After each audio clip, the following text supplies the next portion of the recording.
करेंगे तब तक अपनी सारी मूलभूत पूंजी को गंवा बैठेंगे। तो वामन भगवान का धूमधाम से संस्कार हुआ। ब्रह्मा जी ने कमंडलू दिया, सरस्वती मां ने रुद्राक्ष की माला दी, कुबेर ने भिक्षा का पात्र दिया, आकाश ने छाता भेंट किया, चंद्रमा ने दंड प्रदान किया, भूदेवी ने पादुका प्रदान करी और ऋषियों ने, सनकादिकों ने कुशासन भेंट किया। माता पार्वती ने भिक्षा प्रदान करी, अदिति मैया ने लंगोटी पहनाई, कश्यप जी ने मेखला धारण कराई। सभी देवी देवता कुछ न कुछ भेंट दक्षिणा वामन भगवान को दे रहे हैं। आपने देखा होगा जनेऊ जब होता है तो बालक ब्रह्मचारी बन के भिक्षा मांगता है। तो वामन भगवान भिक्षा मांगने लगे और सारे देवी देवता धूमधाम से उन्हें भिक्षा देते हुए उत्सव मनाने लगे। आइए हम भी सब मिलकर के वामन भगवान का दिव्य महोत्सव उपनयन का मनावें, सब मिलकर के गावें और वामन भगवान का स्वागत करते जावें। बोल वामन भगवान की, भक्त वत्सल भगवान की हरि। राधे राधे। हरि ने वामन रूप बनायो, हरि ने वामन रूप बनायो, हरि ने वामन रूप बनायो, हरि ने वामन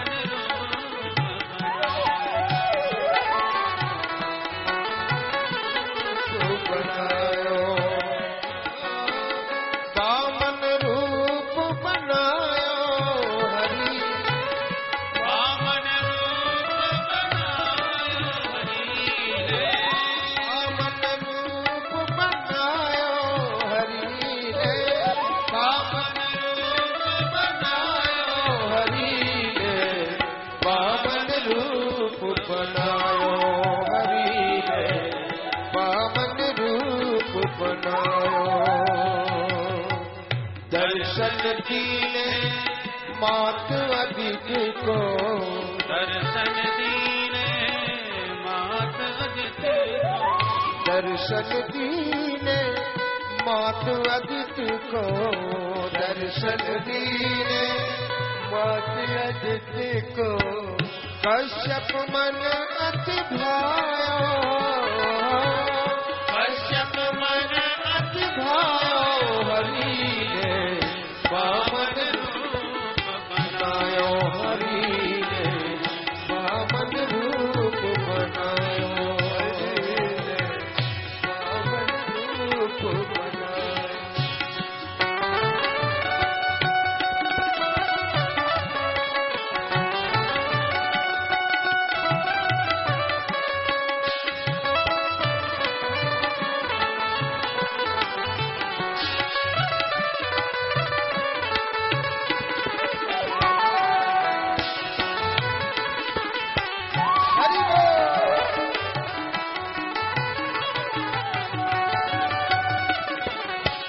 परमानंद भयो संतन मन, परमानंद भयो संतन मन, परमानंद भयो संतन मन, परमानंद भयो संतन मन। अति उत्साह दिखायो, अति उत्साह दिखायो, भयो भयो पवित्र उपेंद्र प्रभु को, भयो पवित्र उपेंद्र प्रभु को। यज्ञ पवित्र पहनायो, हरि यज्ञ पवित्र पहनायो, हरि ने वामन रूप बनायो, हरि ने वामन रूप बनायो।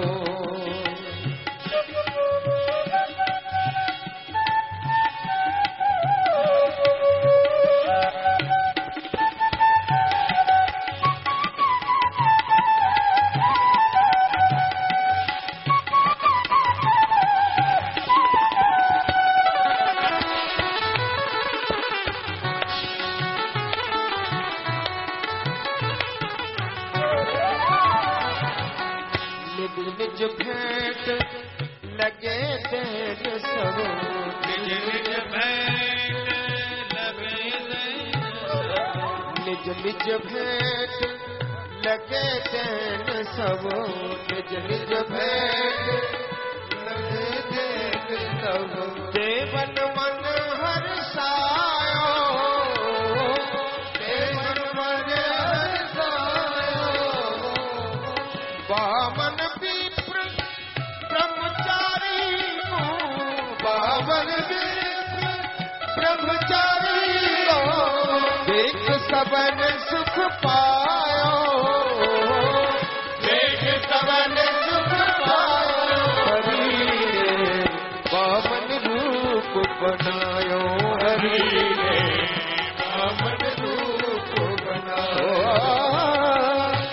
बामन रूप बनायो, हरि ने बामन रूप बनायो, हरि ने बामन रूप बनायो, हरि ने बामन रूप बनायो।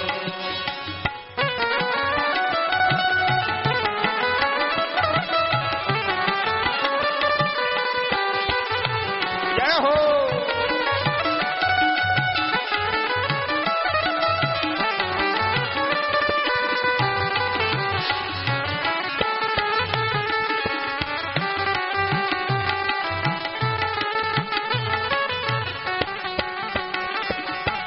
मात अदिति को दिव्य पयो व्रत, मात अदिति को दिव्य पयो, मात अदिति को दिव्य पयो व्रत, मात अदिति को दिव्य पयो व्रत। पूर्ण परम फल पायो, पूर्ण परम फल पायो, पूर्ण परम फल पायो, पूर्ण परम फल पायो। श्याम दास पर पावन छवि पर, श्याम दास पावन छवि पर, श्याम दास पावन छवि पर, श्याम दास पावन छवि पर। मन मधु करे मन लायो, मन मधु करे लायो, हरि ने बामन रूप बनायो, हरि ने बामन रूप बनायो, हरि ने बामन रूप बनायो, हरि ने बामन रूप बनायो, बामन रूप बनायो, हरि ने बामन रूप बनायो, हरि ने बामन रूप बनायो, हरि ने बामन रूप बनायो, बामन रूप बनायो, हरि ने बामन रूप, बामन रूप, बामन रूप बनायो। हरि ओम चंद्रमा मनसो जात चक्षुः सूर्यो अजायत, श्रोत्राद्वायुष्य प्राणस्य मुखादग्निरजायत, आरार्धपार्थिवगो रजः पितुर्प्रायधामभिः, सदा विगुषि बृहते वितिष्ठसात्वेदं वर्धते तमः। इदगो हविः प्रजननं मे अस्तु दशभिर्जगो सर्वगणगो स्वस्ति आत्मशनि प्रजाशनि वसुशनि लोकशन्नभयशनि। अग्निः प्रजां बहुलां मे करोत्वन्नं वयोरेतोऽस्मासु दत्ता। हरिः ओम् आद्योः शान्तिरन्तरिक्षगो शान्तिः पृथिवी शान्तिरावः शान्तिरोषधयः शान्तिः वनस्पतयः शान्तिर्विश्वे देवाः शान्तिर्ब्रह्म शान्तिः सर्वगो शान्तिः शान्तिरेव शान्तिः समसंचिरेधि आरार्तिक्यं समर्पयामिच्छलेन शिथिलीकरणं मन्त्रपुष्पाञ्जलिम् हरिः ओम् जिनेन नमयजन्त देवास्तानि धर्माणि व्रतमान्यासन्न ते हनागो महिमानः सजन्त जद्रपूर्वे साध्याः सन्ति देवाः हरिः ओम् नारायणाय विद्महे वासुदेवाय धीमहि तन्नो विष्णु प्रचोदयात् सेवन्ति कामकुलजम्बकपाटिलब्धै हरिः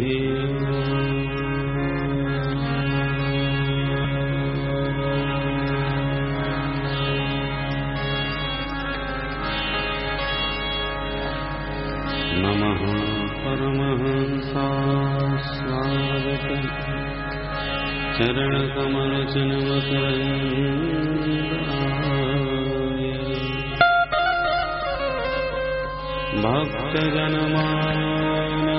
भक्तजनमानसनिवासाय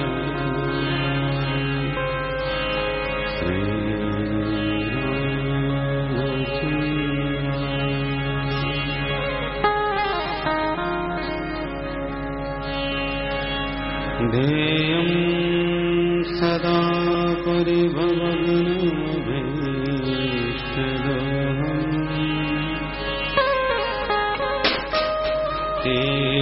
तीर्थास्पदं शिवविरिञ्चितं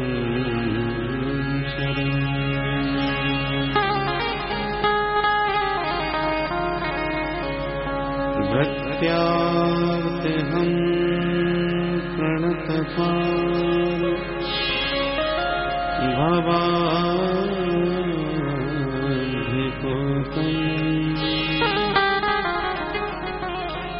भवाधिकोतम् वन्दे महापुरुषते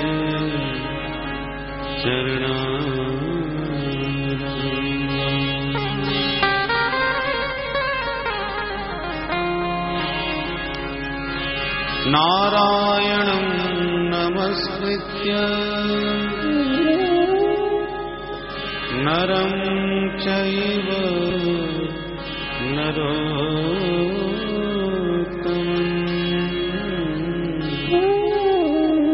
नरोत्तमम् देवी सरस्वती व्यासं ततो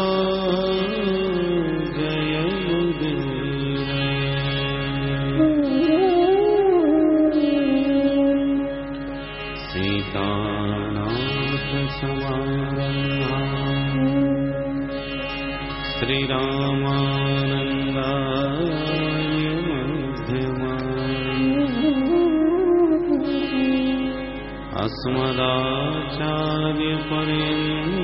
अस्मदाचार्यपर्यन्ताम् वन्दे गुरु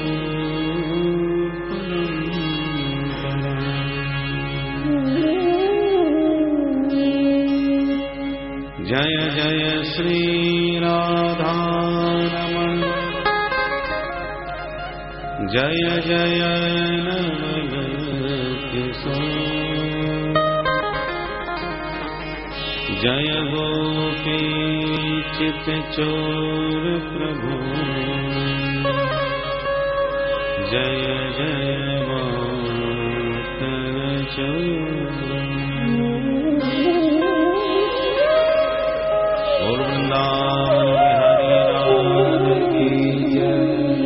भक्तवत्सल भगवान की जय जय श्री राम।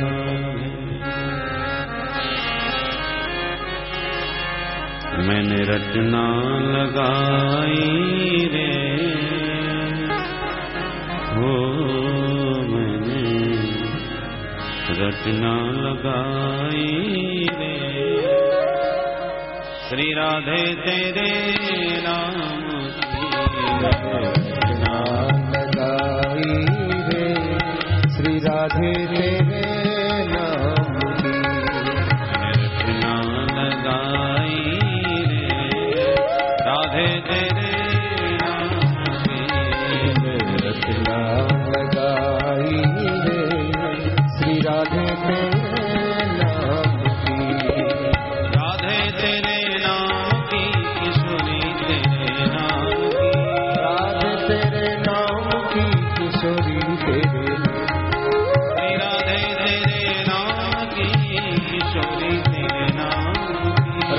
राधे तेरे नाम की किशोरी तेरे नाम वो मैंने रचना लगाई रे राधे तेरे नाम लगाई रे श्री राधे तेरे नाम की।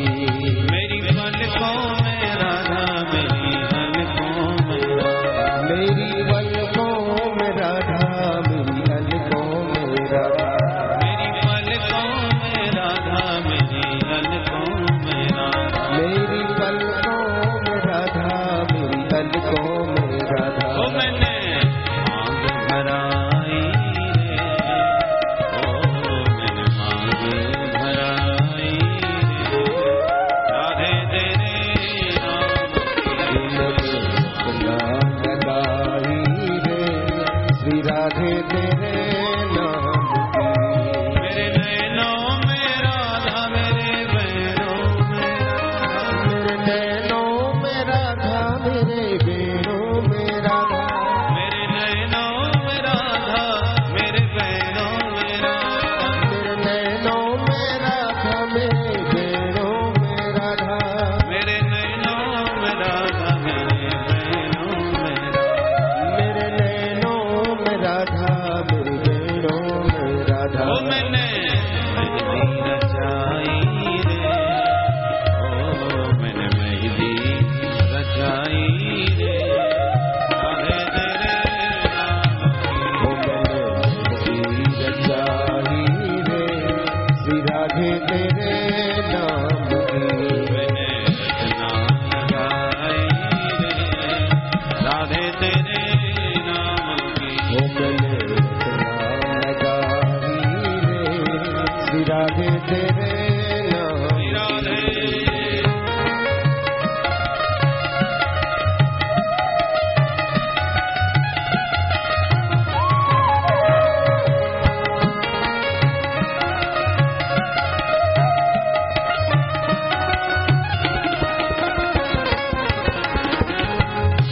मेरी चुनरी में राधा मेरी चुनरी में राधा मेरी चुनरी में राधा मेरी गुजरी में राधा मेरी चुनरी में राधा मेरी चुनरी में राधा ओ मेरी चुनरी में राधा मेरी गुजरी में राधा। वो मैंने नकली सजाई रे ओ मैंने नकली सजाई रे राधे तेरे नाम की नकली सजाई रे श्री राधे तेरे नाम की। मेरे अंग अंग में राधा मेरे संग संग में राधा मेरे अंग अंग में राधा मेरे संग संग में राधा मेरे अंग अंग में राधा मेरे संग संग में राधा मेरे अंग अंग में राधा मेरे संग संग में राधा मेरे अंग अंग में राधा मेरे संग संग में राधा ओ मेरे अंग अंग में राधा मेरे संग संग में राधा। वो कान्हा बंसी बजाई रे ओ कान्हा बंसी बजाई रे राधे तेरे नाम की ओ कान्हा बंसी बजाई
सुभान दुलारी राधे, हम सबकी प्यारी राधे, हम सबकी प्यारी राधे, जय राधे राधे राधे, जय राधे राधे राधे, जय राधे राधे राधे, राधे राधे राधे, जय राधे राधे राधे, जय राधे राधे राधे, जय राधे राधे राधे, जय राधे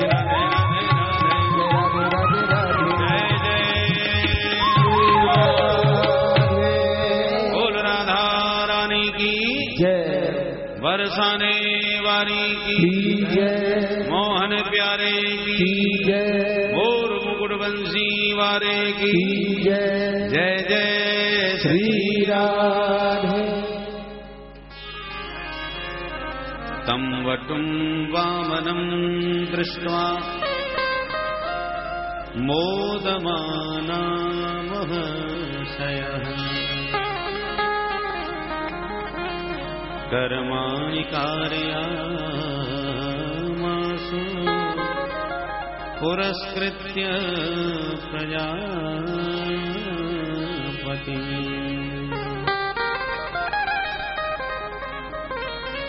परम मंगलमय भगवत स्वरूप श्रीमद् भागवत महापुराण के अष्टम स्कंध में मनवंतर की कथा निरूपण करते हुए वामन जी के प्राकट्य का पावन चरित्र आपने श्रवण किया। वामन भगवान के बटुक रूप का दर्शन करके महात्मा सभी मुग्ध हो गए। वामन भगवान का उपनयन संस्कार धूमधाम से संपन्न किया गया। जो भी वामन भगवान को भिक्षा प्राप्त हुई वो अपने गुरुदेव बृहस्पति जी को प्रदान करी। बृहस्पति जी ने ही कान में गायत्री मंत्र दिया, उपनयन संस्कार संपन्न करवाया, यज्ञोपवीत धारण करवाया। श्री बृहस्पति जी बोले, सुनो बटुक जी, इतने भिक्षा से काम नहीं चलने का। तो बोले, हमें भिक्षा में त्रैलोक्य की संपदा राजा बलि से मांग करके दीजिए। जाइए, इस समय वो यज्ञ कर रहा है नर्मदा तट पर, जो आज्ञा गुरुदेव। तो वामन भगवान चल पड़े। जैसे बलि के द्वार पहुंचे, यज्ञ स्थल में बैठे बलि की जब दूर से आते हुए वामन भगवान पर दृष्टि पड़ी तो वामन भगवान के मुख पर इतना दिव्य तेज, ऐसा अद्भुत आकर्षण कि बलि अपने आप को रोक नहीं पाया। उठ के खड़ा हुआ और ब्राह्मणों के साथ वामन भगवान का स्वागत करने चल पड़ा। दौड़ करके स्वागतम ते नमस्तुभ्यं ब्रह्मण किं करवामते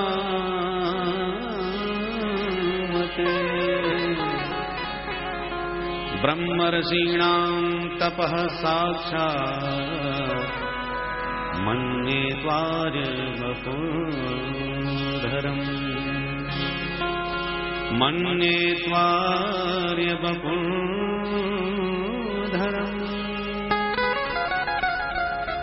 हो ब्रह्मन ते स्वागतम। ब्रह्मचारी जी आपका स्वागत करता है। तपस्वी मैंने बहुत देखे, पर आपको देखकर लगता है कि आप तपस्वी नहीं, साक्षात तपस्या ही मूर्तिमती होकर मेरे सन्मुख प्रकट हो गई। मूर्तिमान तपस्या के प्रतिरूप है। ब्रह्मर्षीणाम तपः साक्षात। आपके आने से मेरे पितर तृप्त हो गए, यज्ञ ही सफल हो गया। जो आपके चरणारविंद यहां पर है, कहिए प्रभु आपकी मैं क्या सेवा करूं। देखिए महाराज, मांगने में संकोच बिल्कुल न कीजिएगा। मैं जानता हूं आपके एक छोटे छोटे चरणारविंद, न जाने कितने दूर से चल के आप पधारे होंगे, तो सिर्फ ऐसे ही तो नहीं आए होंगे, कुछ न कुछ तो मन में आपकी इच्छा रही होगी। इसलिए कहिए, गाम कांचनम गुणवद्धाम मृष्टम तथान्नपेयम उतवा विप्रकन्या। आपको गाय चाहिए तो गौशाला में लेके चलता हूं, सुंदर से सुंदर मेरे पास गाय है, जो भी पसंद आ जाए और जितनी पसंद आ जाए प्रेम से आप सब ले जाइए। भगवान ने सिर हिला दिया। अच्छा, गाय नहीं चाहिए, मुद्रा चाहिए सोने चांदी की, खजाने में लेके चलता हूं, जो भी पसंद आवे, जितनी पसंद आवे, खूब मुद्रा ले जाओ, सोना चांदी खूब भर लो। भगवान ने हाथ हिला दिया। अच्छा, सोना चांदी भी नहीं चाहिए। अब समझा, रहने को कोई मकान नहीं होगा। आज्ञा करो महाराज, जितना बड़ा मकान आपको चाहिए और जैसी सुविधाओं से युक्त चाहिए, नक्शा बनवा लो महाराज अपनी मनपसंद का, जैसा चाहोगे वैसा ही भव्य भवन बना करके दूंगा। गुणवत धाम, समस्त प्रकार की सुख सुविधाओं से युक्त भवन आपको दे दूंगा।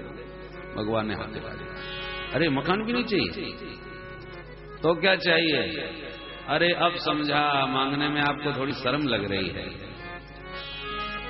मैं समझ सकता हूं आप क्या चाहते हैं। क्या समझ गया? बोले लगता है बोने से हो, किसी ने विवाह नहीं किया होगा, तो शादी की इच्छा लेके आए हो। शर्माना मत, बिल्कुल कह देना दुनिया में कहीं से भी ढूंढ के लाऊं, ब्राह्मण की ही बेटी लाऊंगा और आप जैसी बोनी ही ढूंढ के दूंगा। आप तो बस आज्ञा करो। उतवा विप्र कन्या, ब्राह्मण की बेटी से आपका विवाह करा दूं। भगवान हंस गए। नाना भैया ये सब नहीं चाहिए। अरे तो फिर क्या चाहिए महाराज? आप इतना संकोच क्यों कर रहे हो मांगने में? कहो ना। भगवान कहना चाहते हैं किसी से कुछ मांगना हो तो पहले उसकी तारीफ करो भाई। तो भगवान ने भी पहले मांगा, बाद में पहले तो खूब प्रशंसा के फूल बांध दिए। बचस्तवै तज्जनदेव सुनृतम कुलोचितम धर्मयुतम यशस्तरम। क्या बात है महाराज बलि, मान गए आपको भाई। आपके वचन आपके ही कुलानुरूप हैं। जब से मैं आया हूं एक ही शब्द आपके मुख से सुन रहा हूं, ये ले ले, ये ले जाओ, ये मांगो। भाई लोग तो घबराते हैं देने से, छुप जाते हैं, टालने की कोशिश करते हैं कि न जाने क्या मांगेगा। पर तुम्हारी उदारता तुम्हारे व्यवहार से दिखाई पड़ रही है। कितने उतावले हो रहे हो देने के लिए। क्यों ना हो भाई, खानदानी हो, खानदान बहुत ऊंचा है तुम्हारा। यतो जातो हिरण्याक्षो चरण की मामहि। सारी धरती को अपने अंगुली पर नचाने वाले आपके पूर्वज हिरण्याक्ष, हिरण्यकश्यप जैसे प्रतापी हुए। और प्रहलाद क्या, उनका तो कहना ही क्या, भक्तों में अग्रणी हो गए। प्रहलाद के बेटा विरोचन तो परम दानी थे, उन जैसा तो दानी कोई हुआ नहीं। और ऐसे प्रतापी विरोचन के पुत्र तुम हो। बलि तो आंखें फाड़ के देखने लगा। देखने में तो नेक्सा लगता है, पर पूरे खानदान को जानता है। पूरी वंशावली सुना डाली इसने। तो किसने क्या किया था ये समझ जानता है। वाह महाराज, आप तो त्रिकालज्ञ प्रतीत होते हो। सरकार तो आप हमको तो आज्ञा दो कि हम आपकी क्या सेवा करें। आपने तो बड़ी प्रशंसा कर डाली हमारे पूरे खानदान की। भगवान बोले हम जानते हैं कि आपके दरवाजे से आज तक कोई खाली हाथ लौटा ही कब। इसलिए मैंने तो आज तक कभी किसी से कुछ मांगा नहीं, मांगना मेरे को आता ही नहीं। पर तुम हमको खाली हाथ जाने नहीं दोगे, इसलिए मांग रहा हूं। कितना क्या? पदानि त्रीण दैत्येन्द्र सम्मतानि पदा मम। मेरे पैर देख रहे हो? इन्हीं पैरों से केवल 3 चरण भूमि नाप करके हमको दे दो। बलि तो बड़ी जोर से ठहाका मार के हंसा। अरे पंडित जी महाराज, धन्य हो आप। कितनी लंबी चौड़ी भूमिका बनाई, पूरे खानदान की महिमा सुनाई, तब जाकर के तो मांगा। और मांगा कितना? 3 चरण भूमि। अरे छोटा सा कमरा भी नहीं बनेगा जिसमें आराम से रह सको। इतनी सी जगह का क्या होगा? यदि आपको 3 चरण भूमि ही चाहिए तो मैं किसी लंबे चौड़े आदमी को बुलवा देता हूं, वो नाप देगा आपको। बोले नहीं, पदा मम, पैर मेरे ही होने चाहिए, मैं अपने ही पैरों से नापूंगा, दूसरे से नहीं। अरे ब्राह्मण के बेटे, बातें बनाने में तुम बड़ा बुद्धिमान है। बातों से तो लगता है तेरे पेट में दाढ़ी है, परंतु जैसी काया बोनी वैसी अकल भी बोनी लगती है। मांगना कुछ नहीं आता तेरा। अहो ब्राह्मण दायाद वाचस्ते वृद्ध सम्मता, त्वं बालो बाल सुमति, स्वार्थं प्रत्यबुधो यथा, स्वार्थं प्रत्यबुधो यथा। ब्राह्मण, जब हमारे पूरे वंश से तुम परिचित हो तो ये भी जानते होंगे कि हमारे घर से कोई खाली हाथ जाता नहीं, और एक बार जो हमारे यहाँ हाथ पसारता है उसे जीवन में हाथ पसारने की आवश्यकता रहती नहीं। और तुम ये क्या मांग रहे हो, इतनी तुच्छ याचना? मुझे तो देने में भी शर्म लगेगी। चलो अब भी कुछ नहीं बिगड़ गया, दोबारा विचार करो, पुनः विचार करके सोच समझ के फिर मांगो। जो मुझे भी देने में आनंद आ गया, मेरे अनुरूप तो होना चाहिए दान। भगवान बोले, जानता हूं कि आप सब कुछ देने में समर्थ हैं, परम उदार मना है, पर ब्राह्मण को भी तो संतोषी होना चाहिए ना। भाई जितने में काम चल जाए ब्राह्मण को उतना ही लेना चाहिए, क्योंकि राजन जो अजितेंद्रिय पुरुष होते हैं ना, इंद्रियों के गुलाम, उनको तुम त्रैलोकी की संपत्ति भी दे दोगे तब भी उनका पेट नहीं भरने वाला।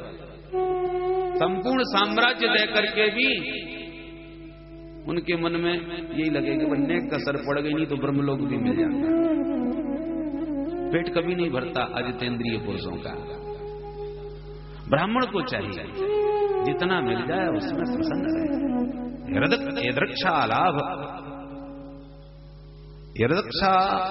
यदक्षयोपपन्नेन संतुष्टो वर्तते सुखम, जितना जो भी कुछ मिल जाए उसमें जो संतुष्ट रहता है वो बड़ा सुखी रहता है। मेरे को जितनी अपने को आवश्यकता लगी उतना मैंने मांग लिया।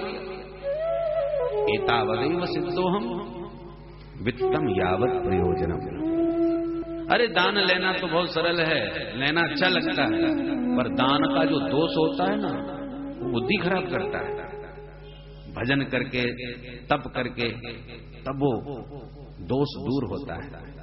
त्रिकाल संध्या करना पड़ती है, गायत्री जपना पड़ता है, तब जाकर के वो दोष दूर होता है। इसलिए अनावश्यक परिग्रह नहीं करना चाहिए, ब्राह्मण को संतोषी होना चाहिए। तो मुझे जितना लगा कि रक्षालाभ तुष्टस्य तेजो विप्रस्य वर्धते, जो संतुष्ट रहता है ब्राह्मण उसका ब्रह्म तेज बड़ा दिव्य होता है, ब्रह्म तेज उसका निखरता है। इसलिए राजन हम अनावश्यक दान नहीं लेते। अरे बड़ी मुश्किल से तो आज हमने मांगा है, बस जितना मांगा उतना ही लेंगे, ज्यादा हम ले ही नहीं सकते। शुक्राचार्य जी के कान खड़े हो गए। मैंने भी बहुत पंडित देखे पर ये तो निराला ही नजर आता है। इतना ये संतोषी ब्राह्मण कहां से आया? झगड़े मैंने बहुत देखे, पंडित जी कहते हमें इतनी दक्षिणा चाहिए, रख दो यहां पर। यजमान कह रहे महाराज हरी भरी खेती ने खोंटते खाते रहो, संतोष करो महाराज। ऐसे तो बहुत प्रसंग आते हैं, पर ये प्रसंग पहली बार आया कि यजमान कह रहा है महाराज ये आप क्या कर रहे हैं, मेरी इज्जत के अनुसार तो कुछ दान मांगो। और ब्राह्मण कह रहा है इतने से ज्यादा हम ले ही नहीं सकते। बड़ा विचित्र प्रसंग है ये आया कहां से? आज से पहले कभी देखा तो नहीं गया। बाबा ने आंख बंद करी जानने के लिए कि ये बौना कौन है।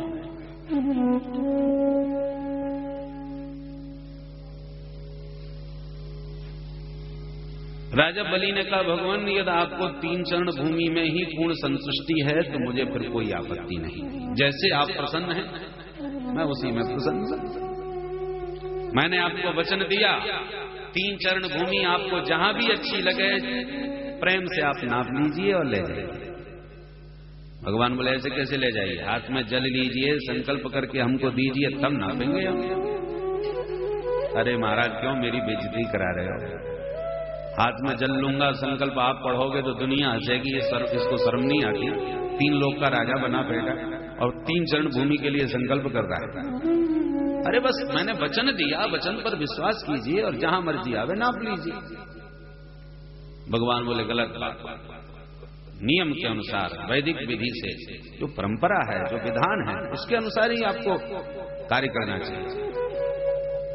अच्छा ठीक है महाराज जी, आपको जैसे संतुष्टि मिले कर लो। लो संकल्प कर देते। जल का पात्र जो ही लिया, शुक्राचार्य जी ने पट्ट से हाथ पकड़ लिया। महाराज बलि सावधान। अरे गुरुदेव क्या हो गया?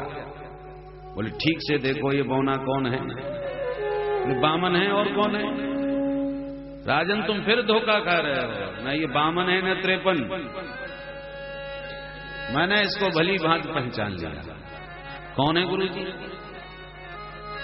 एस भैरोचने साक्षात भगवान विष्णुरव्यय कश्यपाददितिर्जातो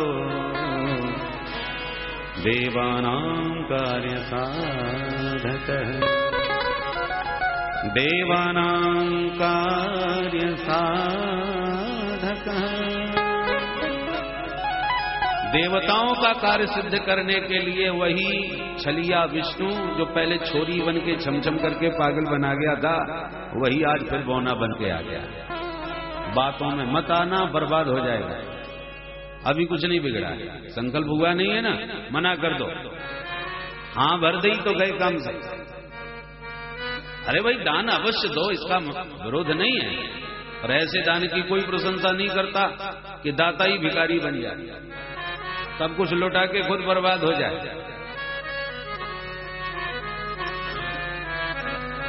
राजन भगवान ने धन दिया है तो उसको हिसाब किताब से खर्च करो। पैसा 5 प्रकार से खर्च करना चाहिए। कैसे कैसे?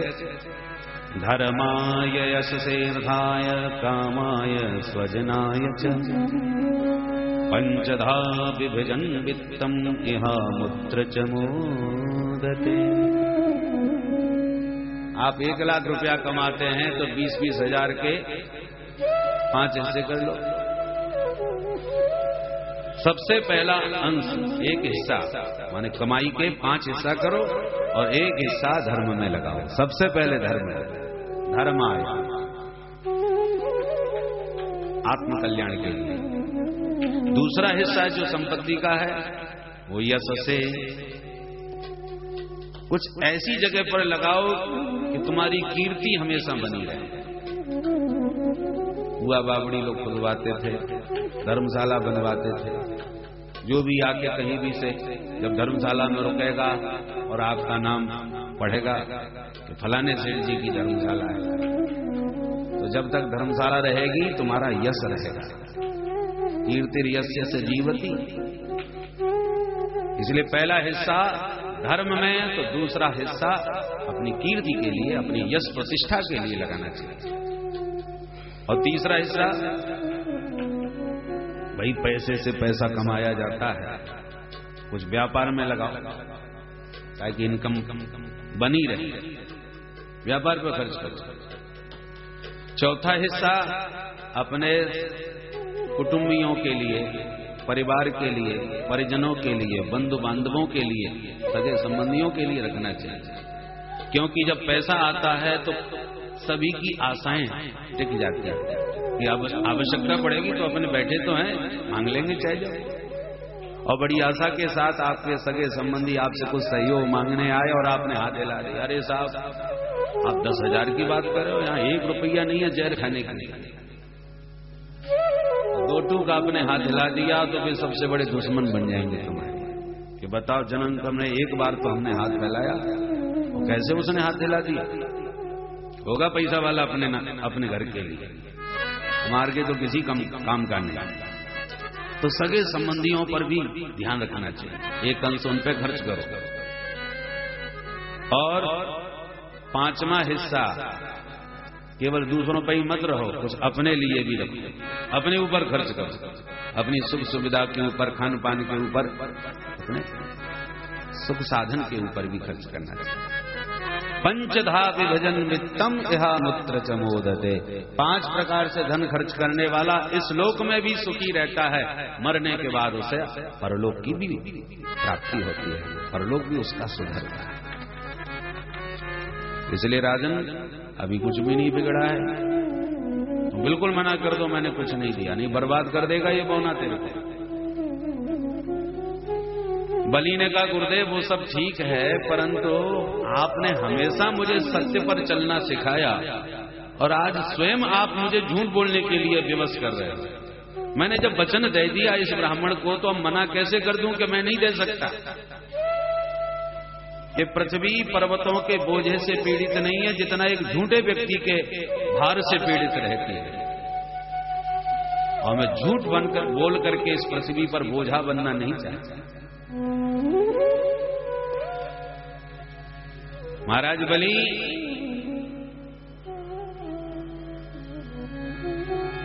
कभी कभी झूठ बोल के भी कम चला लेना चाहिए। क्या कहा गुरुजी? यहां सच कहता हूं, ज्यादा सत्यवादी बने रहोगे बर्बाद हो जाओगे। कुछ स्थान ऐसे हैं जहां पर झूठ बोलना निंदनीय नहीं माना गया। अच्छा गुरुजी, कहां कहां झूठ बोल सकते हैं? बोले स्त्रीसु नर्म विवाहे च प्रत्यर्थे प्राण संकटे, वो ब्राह्मणार्थे हिंसायां नानकम स्यात् जुगुप्सितम्। कहां कहां पर झूठ बोल सकते हैं? बोले स्त्रीसु, स्त्रियों से झूठ बोलने में कोई दोष नहीं। बोलो राधे राधे। हम नहीं कह रहे, शुक्राचार्य जी कह रहे हैं भागवत। क्यों महाराज? बोले माताओं का स्वभाव होता है, उन्हें जो चीज पसंद आ गई वो चाहिए। चाहे वो शादी विवाह में जाएं, चाहे कथा वार्ता में जाएं, उनकी दृष्टि यही ज्यादा देखती है कि किसने क्या पहन रखा है। ये चीज बहुत अच्छी लगी। घर में जाती फरमाइश, और आपने आप हाथ हिला दिए, अरे साहब बड़ी मुश्किल से तो अपना खर्चा पानी चल रहा है, तुझे साड़ी दिख रही है? मेरे बस की बात नहीं, इस समय कुछ भी फालतू खर्चा करना, तो समझ लो भोजन मिलना मुश्किल है। तो ऐसे अवसरों पर थोड़ा बहुत आश्वासन देना चाहिए, कोई बात नहीं, अब की बार आने दो, फसल आएगी ना इस साल की, तो सबसे पहले तेरी साड़ी यही आएगी, तू जो कहेगी सो मिले। अब की बार फसल बढ़िया है, आने तो दो। ऐसे थोड़ा बहुत टाल करके अपना काम चला लेना चाहिए। हंसी मजाक में भी कोई झूठ बोल दे तो कोई दोष नहीं, नर्म। विवाह शादी में भी ये 2-4 बातें बढ़ा चढ़ा के कोई बता दे तो कोई दोष नहीं।